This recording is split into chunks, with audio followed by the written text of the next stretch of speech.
leaky now for about 6 days, and I figured it was about long enough to start buying some parts for it. So I picked up a few things. Here's a couple of them. I got some iBox springs, and then this guy. Let me show you what is in that. But before I do that, the third thing I got isn't quite here yet. It arrives today. So I got the blacked out pony package. It's not the performance pack, so it doesn't obviously have the performance pack spoiler.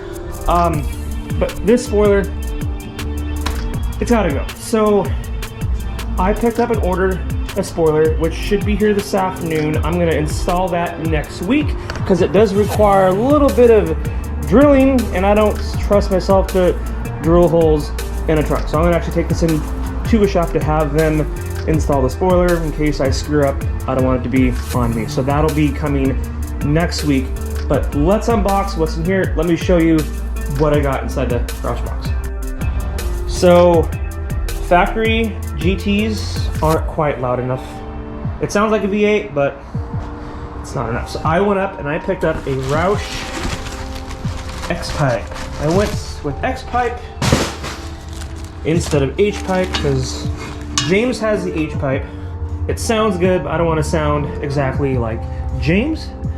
And I like my car just to be a little bit louder. So we're gonna actually head on over to his house because he's got power tools, he has air compressor. We're gonna bang out the X-Pipe and the springs. These are, I got the sport line. So the sport lines drop at about 1.25 inches or so. So hopefully we should be down right about there. I think it's like 1.2 in the front, or no, sorry, 1.3 in the front or 2, and then 1. I don't know. Either way, it's around 1.5 inches all the way around. So I'm gonna take that out of the box, throw it back in the trunk, and we're gonna head over to James's.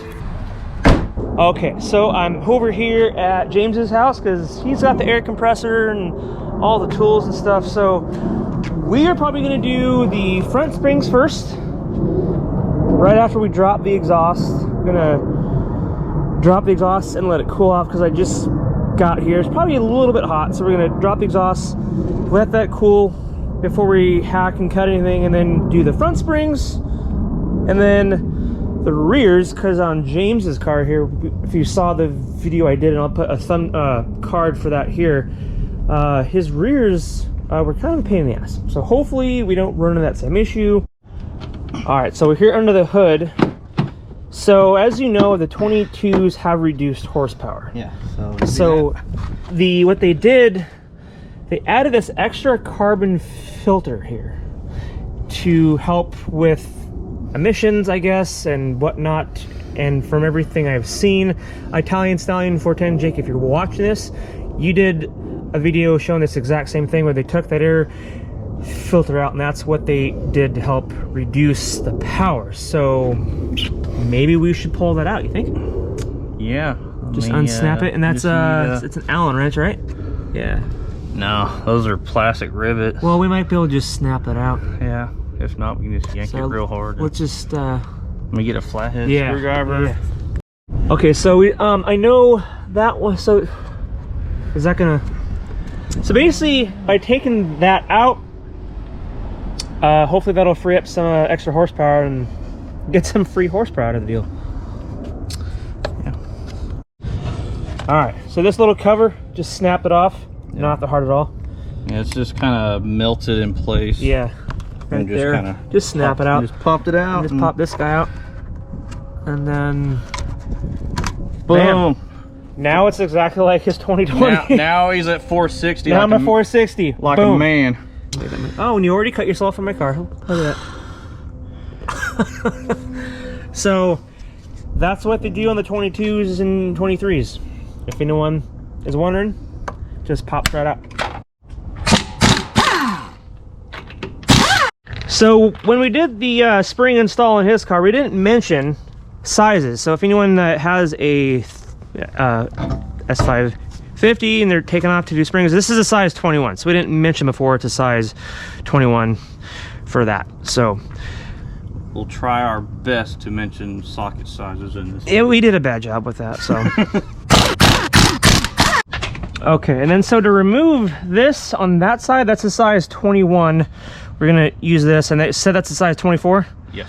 And that's a size 24 on that side. And look at the thumb. Look at that shit. Ooh, you're still bleeding. Well, it's not a proper installation unless someone bleeds. Yeah. So 21 and then size 24 on that side. And then just use that to remove the clips. Careful not to break those because those are plastic and they can snap pretty easy. And then same down there on that side. So these bolts right here are also, those are size 15. So that was 21, 24, and that's a size 15 right there. All right, so the sway bar link is a size 18 in the back. No, 18. 18 size nut. 18 size nut. Okay. And this is a 17 millimeter bolt in the back. Gotcha. Okay.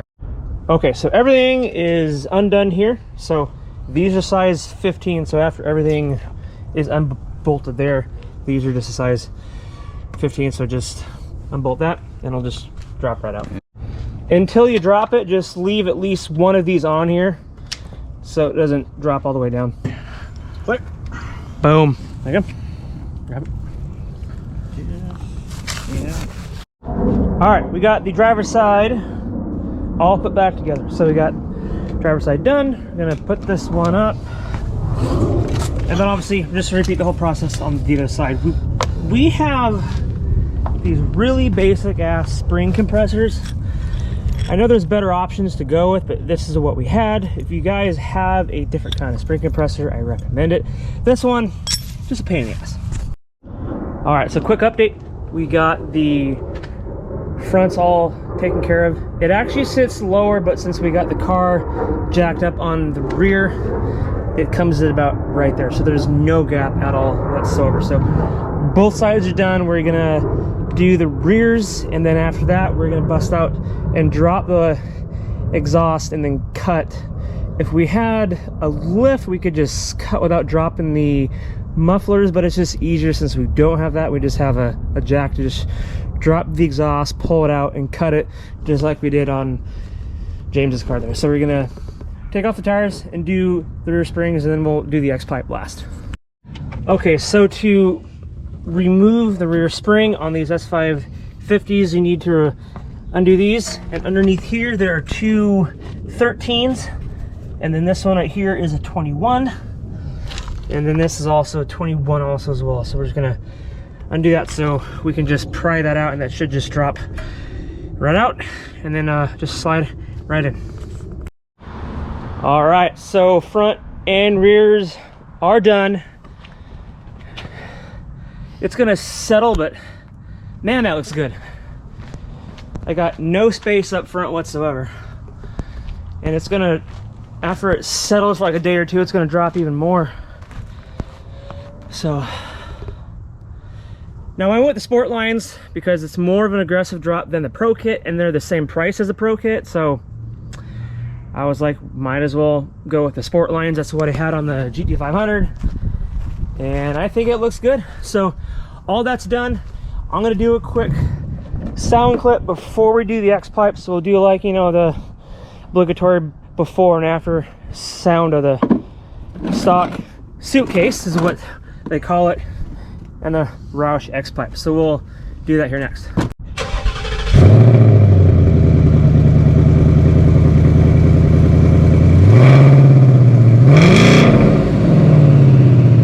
All right, so we dropped the exhaust. I didn't want to show the process to that again, because again, we just did that on his car, and it's just clamps and just 4 hangers here and a hanger here. But this is what a non-active exhaust looks like. Ugly ass thing. So I'm gonna see how that sounds with the X-pipe. I honestly think it's gonna sound pretty damn good with the factory exhaust here. I still might get exhaust here shortly down the road, but this is what's replacing it. This nice X-pipe and that ugly ass suitcase. So when they do this, they recommend to measure about 5.5 inches back from here. So we're just gonna measure from here, and then I'll cut. Since he did the cutting on his, I told him I would cut this time on mine. So I'm gonna go ahead and put the camera down and then hand it over to James and get to cutting. So Henry called me. He's on his way over here to James's house. As far as I know, he traded in his Hellcat. He got a vehicle. I know what it is, but I want to see, before I tell you what the hell he got, I want you guys to see what he got, because it's nothing like you would expect anyone to get when trading in a Hellcat.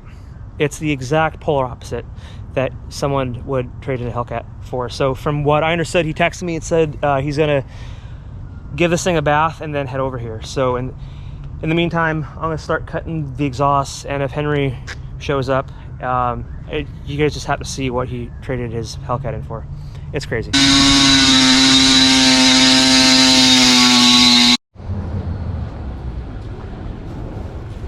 It's not even our property. What are you doing?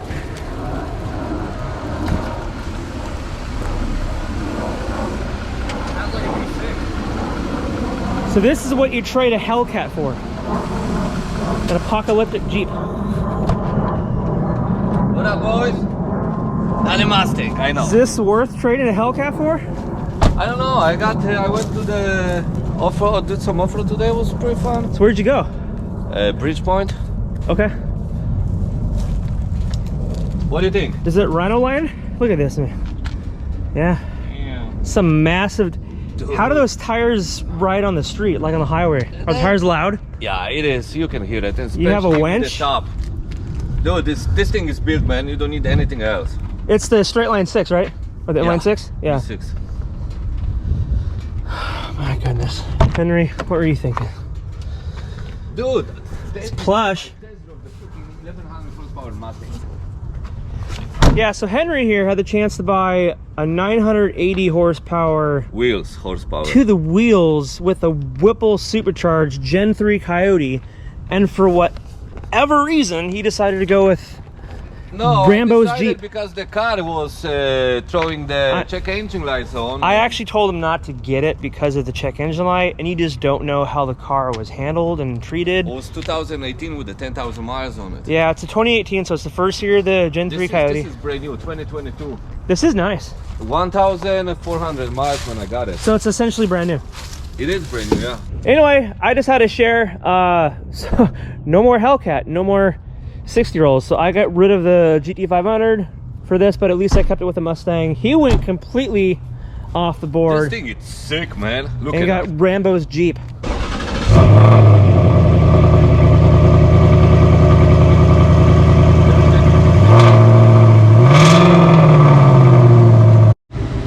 All right, she's done.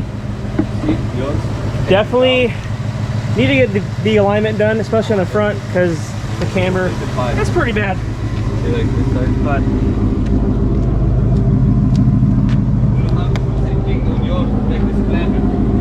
it says pretty low, so I like it. Looking good.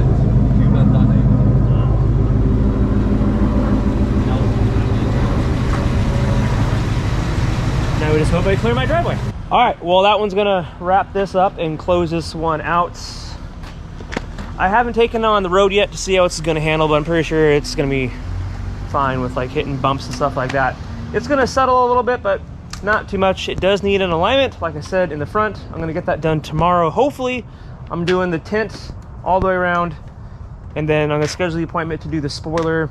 Those videos are coming up here shortly, but thanks again here to James for helping me and providing his air compressor and everything like that. So what's next for your car? Anything? You said probably intake and tune, right? Yeah, intake, tune. Yeah. You should. That's probably what I'm gonna get here for this guy. So I took that loss to that base model, the Heart. we're gonna be doing the rematch of him and the GT350 coming up here probably within the next couple weeks. We're gonna set that up, and then now that I got my 3rd gen, I want to see how my 3rd gen stacks up against his performance pack, because this one still weighs less than his. So I mean, who knows? And they're both still in the factory tune, so we'll see how that pans out. But on that note, I'm gonna close this out. Do me a favor, hit subscribe, drop a like and a comment, and as always, I'll catch you guys next one. See ya.